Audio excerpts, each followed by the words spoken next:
Graça e paz de Cristo Jesus, amados leitores da Palavra de Deus.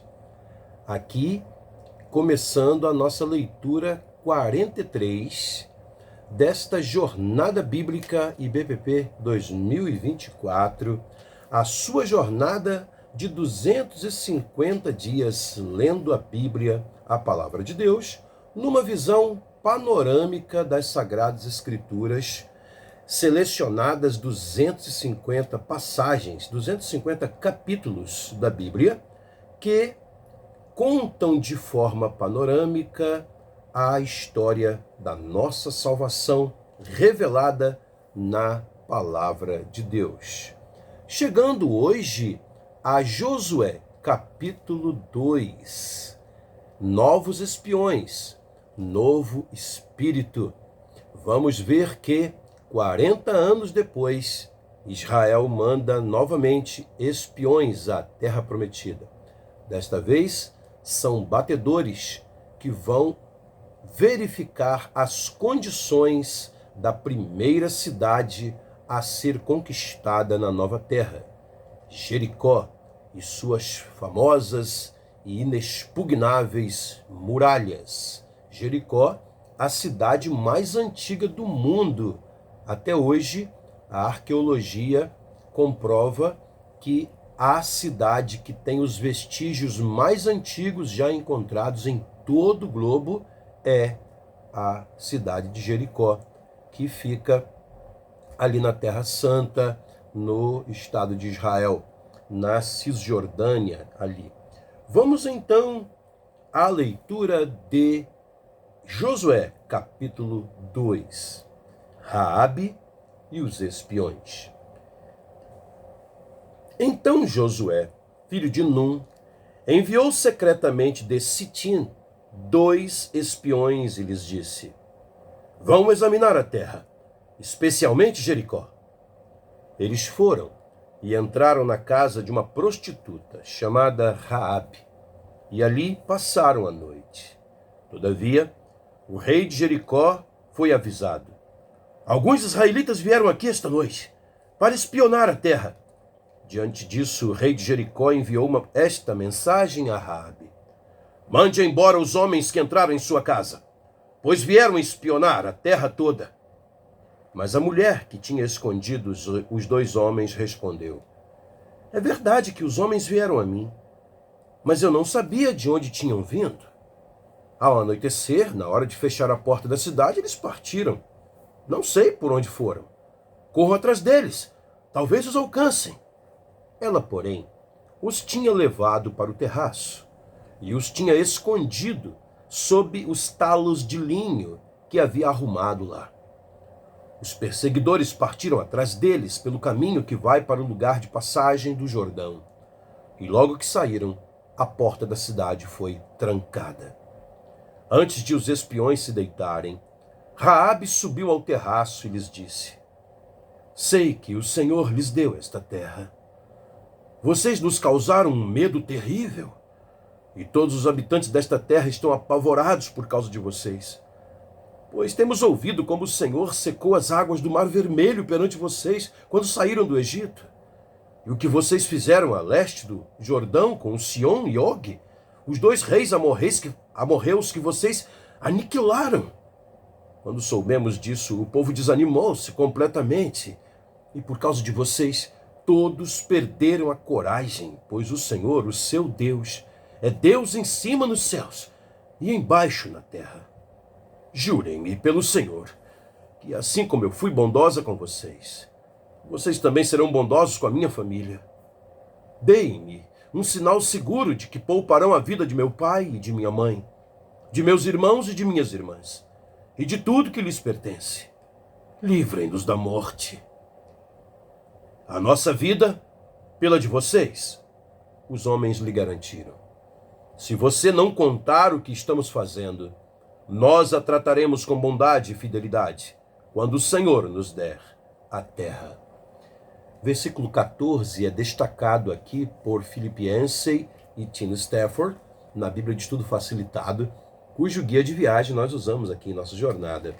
E eles então nos compartilham uma notinha de estudo intitulada O Futuro de Raabe.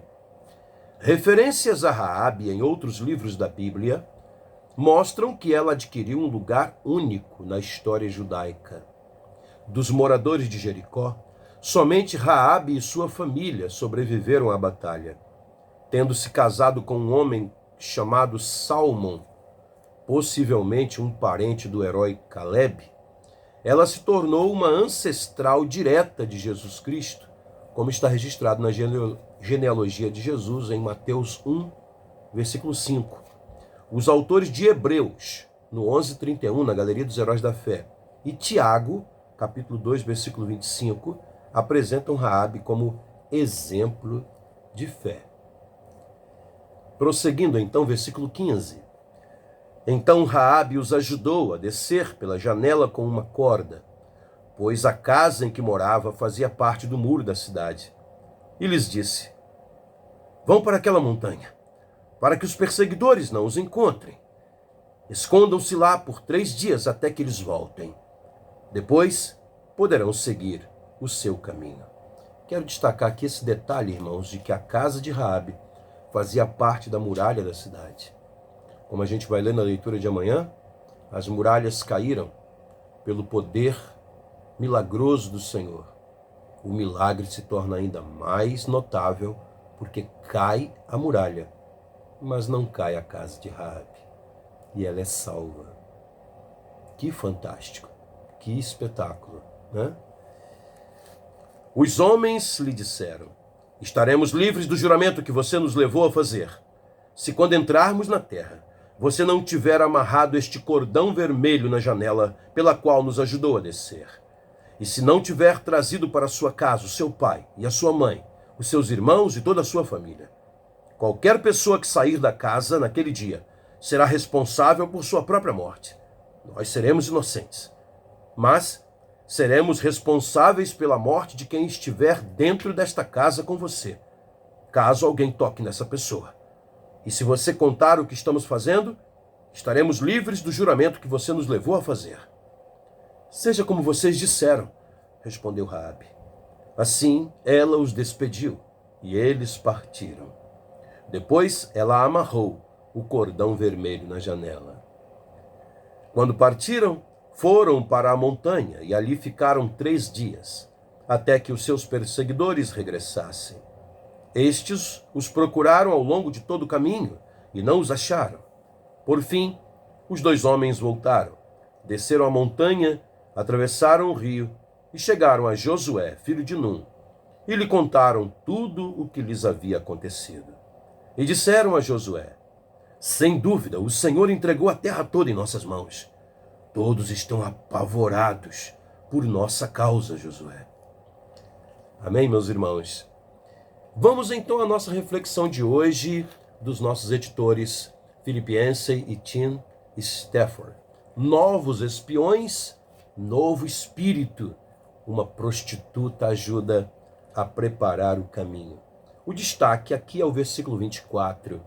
E disseram a Josué: sem dúvida o Senhor entregou a terra toda em nossas mãos. Todos estão apavorados por nossa causa.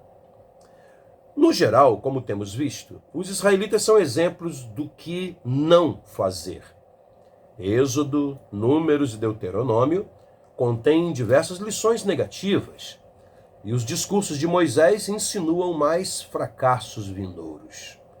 Mas o Antigo Testamento possui alguns pontos luminosos de esperança, sendo o livro de Josué um dos mais reluzentes. A cena de abertura de Josué reproduz um acontecimento anterior. Depois de ouvirem os discursos finais de Moisés, os israelitas sobreviventes se alinham mais uma vez à margem do Rio Jordão para um teste de coragem e fé. Será que estão prontos para finalmente atravessar para a Terra Prometida? Ou será que em seu lendário líder Moisés, sem o seu lendário líder Moisés, desculpem, eles repetirão os fracassos dos seus antepassados? 40 anos antes, os israelitas haviam se encolhido diante do risco, nem sequer quiseram ouvir a voz de Deus falando com eles direto do monte. Lembram-se? com coragem desta vez. Todavia, um espírito inteiramente novo caracteriza esse grupo, essa segunda geração. E a história de espionagem neste capítulo 2 expressa com clareza essa diferença. Após a missão de reconhecimento 40 anos antes, somente 2 dos 12 espiões, entre eles Josué, os 2 são Josué e Caleb, demonstraram algum otimismo, mas agora Josué, um dos 2 otimistas originais, lidera essa nova geração de israelitas. Desta vez, Josué escolhe a dedo seus próprios batedores e o relatório deles contrasta nitidamente com o relatório de espionagem anterior, registrado lá em Números 13, 31 a 33, já lemos há alguns dias atrás. Os novos espiões concluem que Deus entregou a terra de Canaã nas mãos de Israel. Na verdade, eles relatam que os cananeus tremeram ante a aproximação dos israelitas. E um detalhe interessante, né, irmãos, nas palavras de Raabe, é que o milagre do Mar Vermelho, acontecido 40 anos antes, ainda está fresco na memória coletiva de Canaã. Todos estão apavorados à medida que o povo de Israel avança. Mesmo passados 40 anos, quando eles finalmente veem o povo de Israel, que na época eles chamavam de os Hapiru, né, que é uma palavra que significa os empoeirados, né? Era a forma como eram chamados os hebreus naquela época.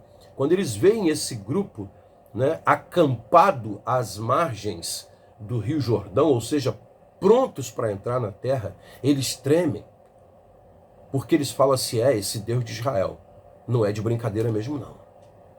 Mesmo passados 40 anos, eles estão aqui. Mesmo passados 40 anos, eles permanecem aqui. E as histórias, né, foi como Deus falou mesmo, irmãos, na época que Deus os disciplinou e obrigou eles a andar 40 anos no deserto. Deus avisou para eles, Deus falou para eles, todos os povos da terra hão de temer e tremer diante de vocês, porque saberão que eu sou Deus, que eu sou santo, né? Quando Deus disciplina o seu povo, irmãos, Deus quer purificar o seu povo e quer também mostrar para os outros povos que não creem nele que ele é um Deus sério. A disciplina serve para isso. Serve tanto para purificar o Filho de Deus, como serve também para provocar temor naquele que não é filho de Deus por reconhecimento, né? Todos somos filhos de Deus, na verdade, mas há filhos que são por natureza e filhos que são por reconhecimento, né? Aqui eu me refiro a quem é filho por reconhecimento. E é o que aconteceu aqui, 40 anos depois, eles ainda estão com o milagre do Mar Vermelho fresco na memória, bem como as derrotas dos reis. Eles falam muito de Sion e Og, que eram reis poderosos, exércitos poderosíssimos, tá? Do lado leste do Jordão, porque está ali perto deles. Mas Israel também derrotou Arad, né, em Números 21, né, que ficava ali no sul de Canaã. Israel também derrotou, embora não pelos meios militares, e sim pelos meios do poder do Espírito Santo, né, nas profecias de Balaão, derrotou Balaque, rei de Moabe, né, a praga que matou 70 mil só porque se envolveram com as prostitutas de Baal Peor. Todas essas notícias correram, irmãos. E não só trouxe para a nova geração de israelitas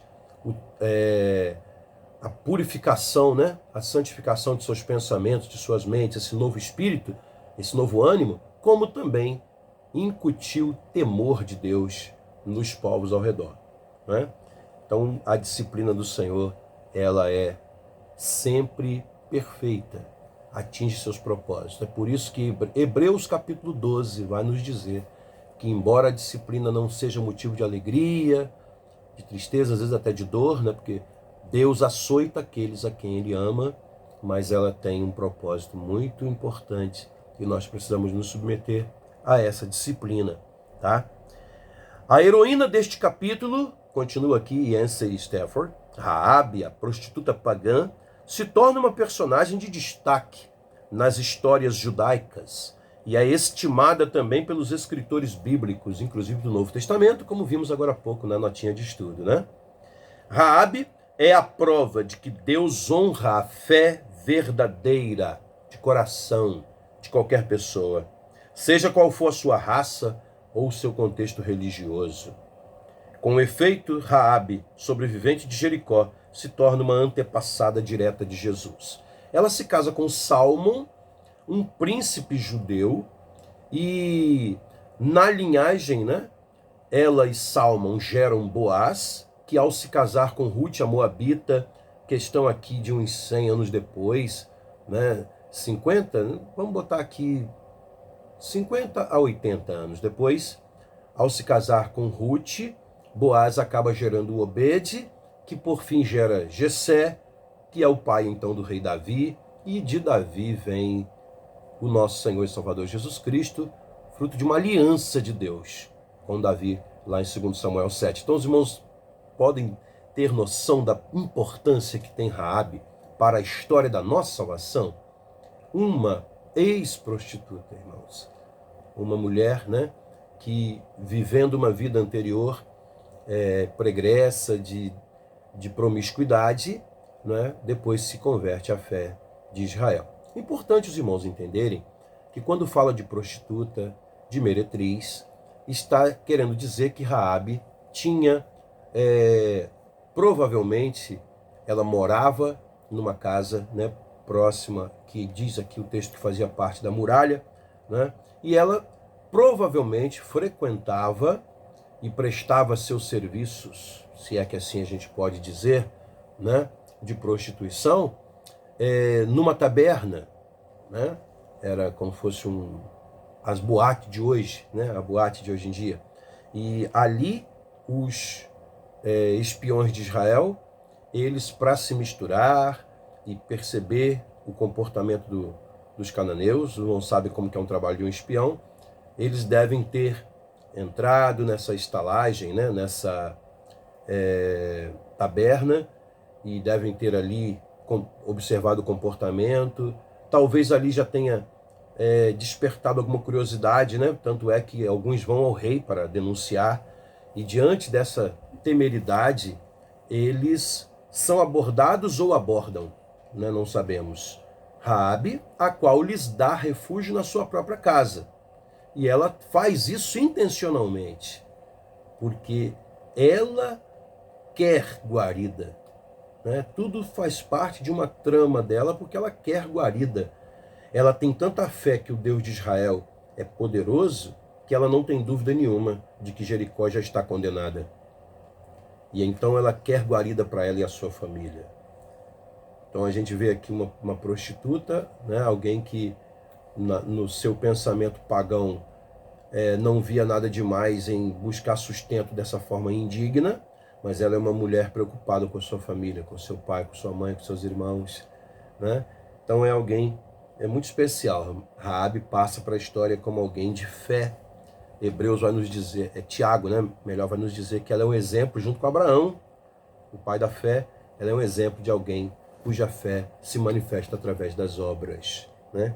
Algo espetacular. Questões de vida para a gente aqui pensar.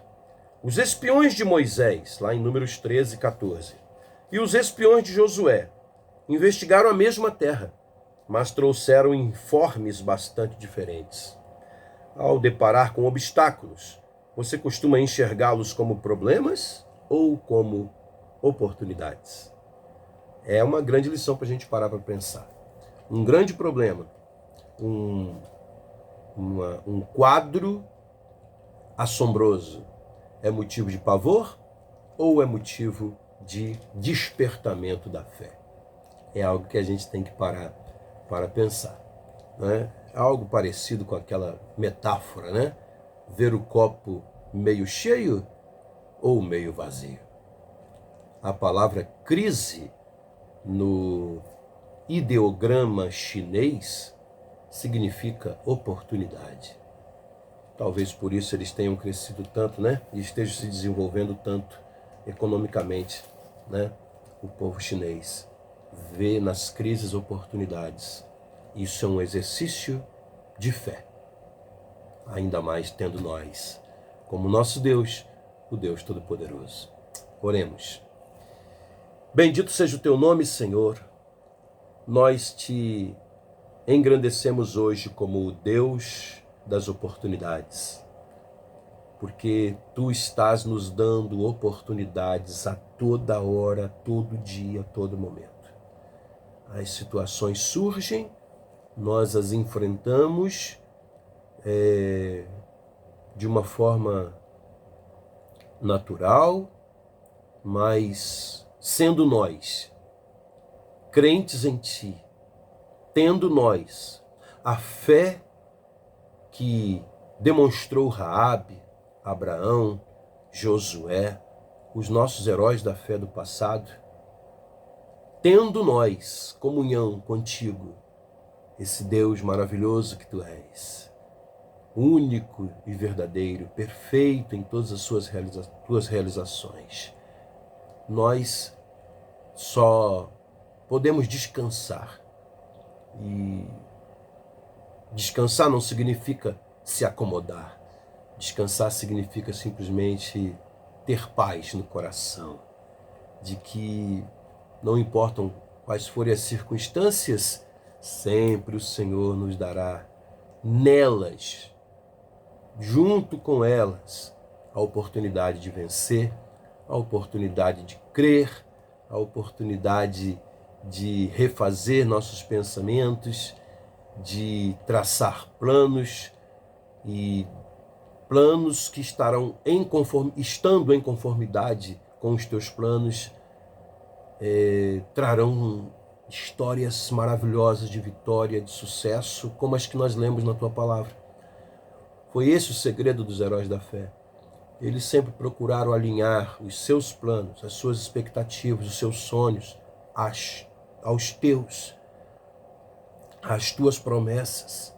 Foi assim que Abraão aprendeu a viver, alinhando o que ele esperava às promessas que o Senhor lhe deu. Foi assim que Josué obteve sucesso como conquistador de Canaã, porque ele simplesmente descansou na promessa que o Senhor disse: eu estarei com você enquanto você viver, como estive com Moisés. Ele simplesmente descansou, confiou, e por isso conquistou. Da mesma forma, Raabe, ela simplesmente descansou na promessa que o Senhor lhe deu pela boca daqueles 2 espiões. Pendurou aquele cordão vermelho na sua janela e simplesmente esperou. Não tenho dúvida de que serei salva, junto com toda a minha família. E foi. Pai, ensina-nos a ter essa fé cada dia mais. Aumenta a nossa fé. Essa é a oração que nós te fazemos nesta hora, para que sejamos todos filhos de Raabe, filhos de Josué, filhos de Abraão, heróis da fé como foram eles. Nesse mundo que nós estamos vivendo, cada vez mais caminhando para longe de ti e sofrendo as consequências disso, caminhando a passos largos para um apocalipse que está às portas. É somente sendo heróis da fé que vamos conseguir sobreviver. Ensina-nos a ser assim, para a honra e glória do teu nome, para que em breve o teu tabernáculo se estabeleça entre nós e se cumpram aquelas tuas palavras que o Senhor disse: todo aquele que vencer herdará estas coisas, e eu serei o seu Deus, e eles serão o meu povo. Em nome de Jesus. Amém, ó Deus. Amém. Que Deus abençoe a sua vida e a sua família. Até a nossa leitura de amanhã, com a fabulosa passagem, muito famosa, da queda das muralhas de Jericó. Táticas estranhas é o tema da nossa reflexão de amanhã. Deus abençoe a todos. Amém.